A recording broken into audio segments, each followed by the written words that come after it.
BJP मिसिले Chilika विधायक प्रशांत Jagdev. BJP राज्य कार्यालय समर्थकों सह पद्म धरी प्रशांत। यह समय भुवनेश्वर सांसद अपराजिता षडंगी, पृथ्वीजा हरचंदन और बीजेपी सहप्रभारी लता उसेंडी उपस्थित थे। दबंगिरी पूर्व प्रशांत जगदेव बीजेडी निलंबित होते से बाणपुर में लोकों गाड़ी चढ़ाई देवा घटना पर बीजेडी बहिष्कृत होते प्रशांत।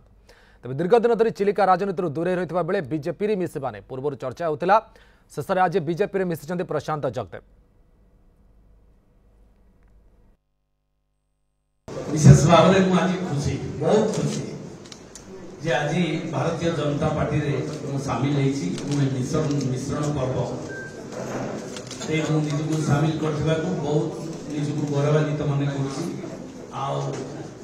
खुशी सीमा पार अवस्था में अच्छी 140 कोटी लोकंकर नेता जहाँ पाखे से चरिश्मा अच्छी जहाँ पाखे नेतृत्व देवा भारत वर्षर सारा विश्व विकसित भारत एवं भारत को विश्व स्तर में जगत गुरु भाव में निजक या जो परिकल्पना नहीं आसंती जो संघर्षमय इतिहास भीतर यशस्वी प्रधानमंत्री मोदी जी जो भाव में या विजु जनता दल में थिला बेले सम्मान जनाऊली।